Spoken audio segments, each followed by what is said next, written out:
Hello, Jaya's variety ബ്ലോസിലോട്ട് ഏവർക്കും സ്വാഗതം. ഇന്നത്തെ വിശേഷങ്ങൾ എന്ന് പറഞ്ഞാൽ ഇന്ന് പാചകമാണ് കേട്ടോ. ഇന്ന് പാചകവും വാചകവും എല്ലാം കൂടെ കൂട്ടിക്കലർത്തിയുള്ള ഒരു വീഡിയോ ആണ് ഇന്നത്തെ വീഡിയോ. അപ്പൊ വീഡിയോയിലോട്ട് കിടക്കുന്നതിന് തൊട്ട് മുൻപ് എന്റെ ചാനൽ ആരെങ്കിലും സബ്സ്ക്രൈബ് ഇല്ലെങ്കിൽ സബ്സ്ക്രൈബ് ചെയ്യണം, ലൈക്ക് ചെയ്യണം, ഷെയർ ചെയ്യണം, കമന്റ് ചെയ്യണം. അപ്പൊ നമുക്ക് വീഡിയോയിലോട്ട് പോകാം. നമുക്കിന്ന് രാവിലെ ബ്രേക്ക്ഫാസ്റ്റിന് പുട്ടും കടലക്കറിയായിരുന്നു കേട്ടോ. അപ്പൊ അതല്ല, ഞങ്ങളുടെ ബ്രേക്ക്ഫാസ്റ്റ് പരിപാടികളെല്ലാം കഴിഞ്ഞു. ഇനി നേരെ എങ്ങോട്ടാ നമുക്ക് പോകേണ്ടത്, ചാടേണ്ടത് ഉച്ചക്കലത്തേക്കുള്ള ഫുഡിലോട്ട്. എന്താ ഇന്ന് ഉണ്ടാക്കേണ്ടതെന്നുള്ളത്. അപ്പൊ ഞാൻ ഓരോന്നൊക്കെ തീരുമാനിച്ചു വെച്ചു. നല്ലൊരു അവിയൽ വെക്കാൻ തീരുമാനിച്ചു. ചക്കക്കുരു നേരെ ഇട്ടിട്ട് പടവലങ്ങയും വെള്ളരിക്കയും മുരിങ്ങയ്ക്കയും മാങ്ങയും കൂടെ ഇട്ട് നല്ലൊരു സൂപ്പർ അവിയലിന് വേണ്ടി അരിഞ്ഞു വെച്ചിട്ടുണ്ട്. അയ്യോ, പച്ചമുളക് ഇട്ടില്ല, പച്ചമുളക് 2 ഇടണം കേട്ടോ. പിന്നെ ചക്കക്കുരുവിനെ ഞാൻ എന്നാ വിചാരിച്ചു, നമ്മുടെ കുക്കറിനകത്തോട്ട് ഇട്ടിട്ട് കഴുകിയെല്ലാം ഇട്ടേക്കും. അതാ ഇട്ട് ഒന്ന് നന്നായിട്ട് വേവിച്ച് മാറ്റി വെക്കാം. എന്നിട്ട് അവിയലിന്റെ കഷ്ണം വേകാനിടുമ്പോ അവളെ ഒന്നും കൂടെ അതിനകത്തോട്ട് ഇട്ടിട്ട് രാരീരം പാട്ടും പാടി ഉറക്കാം. അപ്പം നമ്മുടെ ചക്കക്കുരു നന്നായിട്ട് ഉറങ്ങി ഉണർത്തെഴുന്നേറ്റ് നല്ല സൂപ്പറായിട്ട് വരും. അപ്പൊ നമുക്ക് എന്താന്ന് പറഞ്ഞാലും നമുക്ക് ഇവനെ അങ്ങോട്ട് വേവിക്കാം. അപ്പൊ നമ്മുടെ കഷ്ണങ്ങളെല്ലാം നമ്മൾ കഴുകി എടുത്തോണ്ട് വന്നു കേട്ടോ. ഇനി നമുക്ക് നമ്മുടെ ചട്ടിക്കകത്തോട്ട് അങ്ങോട്ട് ഇട്ട് കൊടുക്കാം. ആ സമയം കൊണ്ട് ചക്കക്കുരു അവിടെ നന്നായിട്ട് വേകട്ടെ. ഇതിനെ അങ്ങോട്ട് ചട്ടിയിൽ ഇട്ട് കൊടുത്തിട്ട് ശകലം വെള്ളം ഒഴിച്ച് ഉപ്പും ഇട്ട് ഇത്തിരി മുളക് പൊടി ഇട്ട് നമുക്ക് അങ്ങോട്ട് അടച്ചിടാം. ഈ പച്ചമുളകിനെയും കൂടെ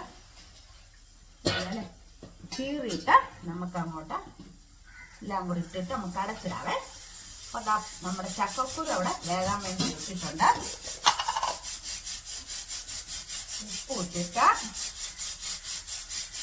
ഇത്തിരി മുളക് പൊടി, ശകലം മുളക് പൊടി,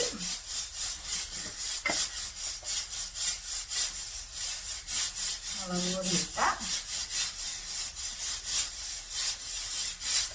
ഇങ്ങോട്ട് വേകാൻ പറ്റും. വെള്ളം ഒഴിച്ച് നമുക്ക് അടച്ചിടാവേ. ഈ ചക്കക്കുരു ഇപ്പം നമുക്ക് ഏകദേശം ഒരു പകുതി വേവായി. ഇതിനെയും കൂടെ നമ്മുടെ ഇതിനകത്തോട്ട് ഇട്ട് കൊടുത്തിട്ട് ഒന്നിച്ചിട്ട് വേകാൻ പറ്റാവേ.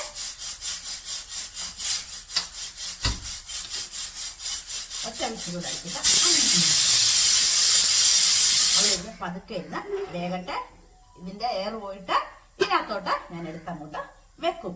ഇനി അടുത്തത് നമുക്ക് ഒരു ചെറിയ പുളിശ്ശേരി, വെള്ളരിക്ക് പച്ചമുളകും കൂടിയിട്ടുള്ള പുളിശ്ശേരി. അപ്പൊ നമ്മളിതാ ഇവിടെ ചീനച്ചട്ടി എടുത്ത് വെച്ച് കടുകും വറുത്ത് മുളകും ഇട്ട് കരിവേപ്പില ഇട്ട് മറ്റേ സ്ഥലത്തിന്റെ പേരെന്തായിരുന്നു, ഉലുവ ഇട്ട് നമുക്ക് നമ്മുടെ വെള്ളരിക്കും പച്ചമുളകും കൂടെ അരിഞ്ഞു വെച്ചിട്ടുണ്ട്. അപ്പൊ അവനെ അങ്ങോട്ട് ഇട്ടിട്ട് ശകലം വെള്ളം ഒഴിച്ച് ഉപ്പ് ഇട്ട് നമുക്ക് അടച്ചു വെക്കാവേ. വേഗം അടക്കിടുന്ന ഉപ്പിട്ടിട്ട് അടച്ചു വെക്കാം. നമ്മുടെ വെള്ളരിക്ക ഇട്ട് ഒരു ചെറിയ പുളിശ്ശേരി വെക്കാനാട്ടോ. അതിന് വേണ്ടിയിട്ടുള്ള തയ്യാറെടുപ്പാണ്. അപ്പം പുളിശ്ശേരി വെക്കാൻ നമുക്ക് അടച്ചു വെക്കാനും എടുത്തോണ്ടില്ല. പുളിശ്ശേരിക്ക് തേങ്ങയും മഞ്ഞപ്പൊടിയും ജീരകവും കൂടെ നന്നായിട്ട് അരച്ചു വെച്ചിട്ടുണ്ട്. അവിയലിനും ചതച്ചു വെച്ചിട്ടുണ്ട്. അതെല്ലാവർക്കും അറിയാലോ, അവിയലിന് എന്നൊക്കെ ചതയ്ക്കാൻ വേണമെന്നുള്ളതും എല്ലാം. അപ്പൊ നമുക്ക് ഇവനെയും കൂടെ അടച്ചിടാം. ഇനി അടുത്ത എന്നാന്ന് ഞാൻ ആലോചിച്ചിട്ട് വരാം നിങ്ങളുടെ മുമ്പിൽ കേട്ടോ. അപ്പൊ നമ്മളെ വെള്ളരിക്കയും പച്ചമുളകും നന്നായിട്ട് വെന്തു കേട്ടോ, സൂപ്പറായിട്ട് വെന്തു. ഇനി നമുക്ക് നമ്മുടെ അരപ്പിന് ഒഴിച്ചു കൊടുക്കാം. അരപ്പ് ഒഴിച്ചു കൊടുത്തു. ഇനി നമുക്ക് നമ്മുടെ തൈരും കൂടെ ഒഴിച്ചു കൊടുത്തു. ഉപ്പിട്ടായിരുന്നു നമ്മള്, നോക്കട്ടെ. ഉപ്പില്ലെങ്കിൽ ഉപ്പും കൂടി ഇട്ട് കൊടുക്കണേ. അയ്യോ, ഉപ്പിട്ടില്ല, ഉപ്പിടട്ടെ. ഉപ്പ് ഇട്ട ഒന്ന് ചൂടാക്കിയാൽ മതി കേട്ടോ. ഒത്തിരി ചൂട് വേണം, ഒത്തിരി ഇതാക്കരുത്, തിളച്ചു പോകരുത്. അപ്പൊ ഇപ്പോഴത് അവിയലിന് വെന്തിരിക്കുക കഷ്ണേ. അപ്പൊ നമുക്ക് അതിനെ അങ്ങോട്ട് ഒന്നിച്ച് ചേർത്തേക്കാം. ചേർത്ത് അവനെയും കൂടെ അങ്ങോട്ട് ഇറക്കി വെച്ചാൽ നമുക്ക് മുട്ട ഇരിപ്പുണ്ട്. ആ മുട്ട അങ്ങോട്ട് ഒന്ന് പൊരിച്ച ഇന്നത്തെ കാര്യം ഓക്കെ. ഇപ്പം അവിയലിനും കൂടെ ചേർക്കട്ടെ. ഇപ്പൊ നമ്മുടെ അവിയലിനങ്ങ് നമുക്ക് ചേർക്കാം കേട്ടോ. വെന്തു. അവിയലിന് നമുക്ക് ചേർക്കാം. ചേർത്ത് എല്ലാം ഉണ്ടോ നമുക്ക് നോക്കാം. അപ്പം നമ്മുടെ അവിയൽ ഇച്ചിരി കൂടെ പറ്റട്ടെ.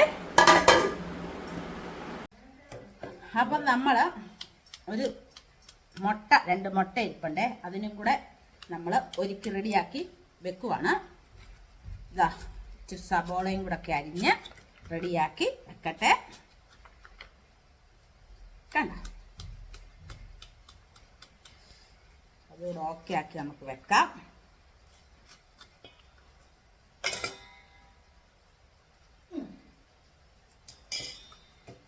സൂപ്പറാണ്. മുട്ട പൊരിച്ചതുണ്ട്, പിന്നെ ചോറുണ്ണാൻ വേറൊന്നും വേണ്ട. ഇവിടെ മഴ പെയ്യുന്നുണ്ട് കേട്ടോ, ചെറിയൊരു മഴയൊക്കെ ചാറുന്നുണ്ട്. ഇത്രയൊക്കെ ആയി. ഇനി മഴയാണോ? മഴ തുടങ്ങിയാൽ പിന്നെ നമുക്ക് നിർത്തത്തില്ലല്ലോ അല്ലേ. അങ്ങനെ നമ്മുടെ അവിയലും വെന്തു, പുളിശ്ശേരിയും വെന്തു. പുളിശ്ശേരിയില്ലാത്ത ജീവിതം ഒരു രക്ഷയില്ല. ഞങ്ങൾക്ക് എല്ലാവർക്കും എപ്പോഴും ഉണ്ട് പുളിശ്ശേരി. എൻ്റെ ചേച്ചിമാർക്കും ഉണ്ട്, എല്ലാവർക്കും ഉണ്ട് പുളിശ്ശേരി. ഇതുണ്ട് ഈ കാച്ചിക്കാണെന്നുണ്ടെങ്കിലും നല്ല മൂർച്ചയാണ് കേട്ടല്ലോ. അപ്പം ഇത് നമുക്ക് അരിയട്ടെ കേട്ടോ, അരിഞ്ഞിട്ട് കാണാം. അങ്ങനെ നമ്മുടെ മുട്ടത്തോരൻ ദാ റെഡിയായി കേട്ടോ. ഇത് മതി ചോറിനെ, വേറെ ഒന്നും വേണ്ട. സൂപ്പർ. ഇനി നമുക്ക് ഇതിനകത്തോട്ട് ആക്കി എടുത്തിട്ട് നമുക്ക് ഈ ചീനച്ചട്ടി കഴുകിയിട്ട ചീനച്ചട്ടി 4 എണ്ണം ഉണ്ട്. പക്ഷെ ഞാൻ അത് കഴുകിയെടുത്ത് സോപ്പൊക്കെ ഇട്ട് കഴുകിയതിന് ശേഷം ഇതിനകത്ത് പപ്പടം കാച്ചത്തു. അല്ലാണ്ട് ഇതെടുത്തവനെ അതുകൊണ്ട് വാഷ് ബേസിനകത്തോട്ട് ഇട്ടു. എനിക്കിഷ്ടമില്ല അങ്ങനൊന്നും ചെയ്യുന്നത് ഇല്ലേ. ഇതെടുത്ത് കഴുകുക. കഴുകിയിട്ട ചൂട് നമുക്ക് അങ്ങോട്ട് സോപ്പൊക്കെ ഇട്ട് കഴുകിയിട്ട് നമുക്ക് ഇതിനകത്തോട്ട് പപ്പടം കാച്ചാൽ പോലെ മതി. ഇതെടുത്തു മാറ്റി വെക്കട്ടെ. നമുക്ക് ഇത് കഴുകിയെടുത്തോണ്ട് വരാം, എന്നിട്ട് പപ്പടം കാച്ചാം. നമുക്ക് നമ്മുടെ പപ്പടത്തിനതാ ഞാൻ ഇങ്ങനെ ചെറുതാക്കിയേ. ഈ ചേട്ടനല്ലോ എന്നാ പരിപാടിയെന്നറിയാം. പപ്പടം ഒന്ന് കാച്ചി വെച്ചാണ്ടല്ലോ 1ഉം 2ഉം ഒക്കെ അങ്ങ് അടിച്ചു തിന്നു. ഇപ്പോഴത്തെ കാലത്ത് ഈ പപ്പടമൊക്കെ ഒത്തിരി തിന്നാൻ പറ്റും. നമ്മളെല്ലാം നോക്കണ്ടേ, നമ്മളൊക്കെ പ്രായത്തിലോട്ട് കിടക്കുമല്ലേ. അതുകൊണ്ട് നമ്മൾ ഇച്ചിരിയൊക്കെ നോക്കുന്നു. അതുകൊണ്ട് ചെറിയ 2 പപ്പടം എടുത്താപ്പയില്ലേ കണ്ടിച്ച് കഴിയുമ്പോഴത്തേക്കുണ്ടല്ലോ ഇഷ്ടമാതിരിയുണ്ട്. ഒരു പ്ലേറ്റ് നിറച്ച് കണ്ടാൽ മതി, ഭയങ്കര സന്തോഷമാവും. അപ്പം ഞാൻ പഠിച്ചു ഇങ്ങനെ മുറിച്ചിട്ട് എൻ്റെ ചേട്ടന് പപ്പടം കാച്ചി കൊടുക്കത്തുള്ളൂ. എങ്ങനെയുണ്ട്? നമ്മുടെ ചേട്ടന്മാർ നമ്മുടെ കൂടെ ഡെയിലി ഇല്ലെങ്കിൽ ജീവിതം നമുക്ക് എന്താ സുഖം. നമ്മുടെ ഭർത്താക്കന്മാരില്ലെങ്കിൽ നോക്ക് നോക്കിക്കേ. അപ്പൊ ആരാ അതിന്റെ കടമ ചെയ്യേണ്ടത്? ഭാര്യമാര് അല്ലേ. അവർക്ക് അങ്ങനെയുള്ളതൊന്നുമില്ല, അവര് കിട്ടുന്നൊക്കെ എടുത്തങ്ങ് കഴിക്കും. അപ്പൊ നമ്മൾ നോക്കുക, ശരിയല്ലേ? ഇങ്ങനാണ് ഞാൻ ഇങ്ങനെ ആക്കുന്നത്. 2 പപ്പടായിരുന്നു. അപ്പം ആകെ 2, ഞങ്ങൾ 3 പേരുടെ കഴിക്കുന്നത്. മോൻ കോളേജിൽ പോയി, മൂത്തയാൾ നാളെയല്ലേ വരത്തുള്ളൂ. അപ്പൊ നമുക്കിനി ചോറുണ്ണാം കേട്ടോ. അങ്ങനെ ഞങ്ങൾ ചോറൊക്കെ വിളമ്പാൻ പോവാണ്. അമ്മ അത് അവിടെ വിളമ്പുന്നു. അമ്മയ്ക്ക് ആരും വിളമ്പി കൊടുക്കണ്ട, അമ്മ തന്നെയാണ് എടുക്കുന്നത്. അമ്മയ്ക്ക് ആവശ്യമുള്ള എടുക്കാന്ന് അമ്മ പറയുന്നത് അല്ലേ അമ്മേ? ആവശ്യത്തിന് എടുക്കാൻ വേണ്ടിയിട്ട് ചോറെടുക്കുന്നു.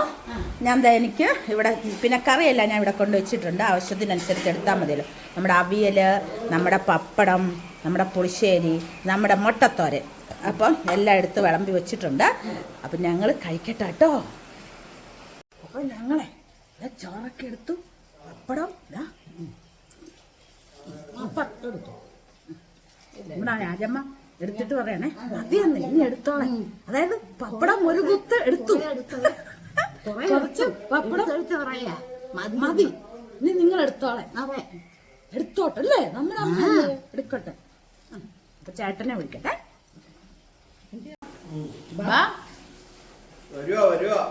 അതാ നമ്മുടെ ചേട്ടൻ വരുന്നുണ്ട്. അങ്ങനെ കഴിക്കാൻ പോന്നു. അപ്പൊ കഴിക്കാനുള്ള എല്ലായിടത്തും ഞാൻ തരാം.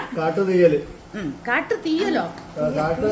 അവിയല് കാട്ടല്ല, നല്ല. അപ്പൊ ഞാന് ചേട്ടൻ എടുത്തു കൊടുക്കട്ടെ കേട്ടോ. നമ്മുടെ അവിയല് ഇന്ന് മഴയാ.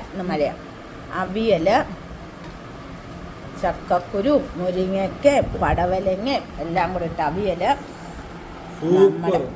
നമ്മുടെ താറാമുട്ട തോരൻ. അമ്മ തോരൻ എടുത്തില്ലേ? എടുത്തോ? അമ്മയോട് പറയുന്ന കേട്ടോ, ആ തടി ഇങ്ങോട്ട് വരട്ടെന്ന്. പപ്പടം ഇച്ചിരി മൂത്തതാ, കരിഞ്ഞിട്ടില്ല. അപ്പം ഞാനും ഇതെടുക്കട്ടെ. ഇനി ചേട്ടന് പുളിശ്ശേരി. ഇത് നമ്മുടെ വലിയാളുടെ പുളിശ്ശേരി കേട്ടോ, മകൻ്റെ പുളിശ്ശേരി. മകന് ഇന്ന് വെള്ളരിക്ക ഇട്ടാ പുളിശ്ശേരി വെച്ച. നാളെ വരും, ഞാൻ പറഞ്ഞു നാളെ വരും. അപ്പം ഞാനും കൂടെ പുളിശ്ശേരി എടുക്കട്ടെ. ശരി, എടുത്തു. അങ്ങനെ അവിയലൂടെ എടുത്താ അപ്പം ഞങ്ങളെല്ലാവരും കൂടെ ചോറുണ്ണട്ടെ. അപ്പൊ ഇന്നത്തെ വീഡിയോ എല്ലാവർക്കും ഇഷ്ടപ്പെട്ടെങ്കിൽ ലൈക്ക് ചെയ്യണം, ഷെയർ ചെയ്യണം, കമന്റ് ചെയ്യണം, സബ്സ്ക്രൈബ് ചെയ്യണം. എല്ലാവരും നമ്മുടെ ചാനലിനെ സപ്പോർട്ട് ചെയ്യണം. അപ്പൊ പുതിയൊരു വീഡിയോ ആയിട്ട് നമുക്ക് നാളെ തന്നെ കാണാം. ടാറ്റാ.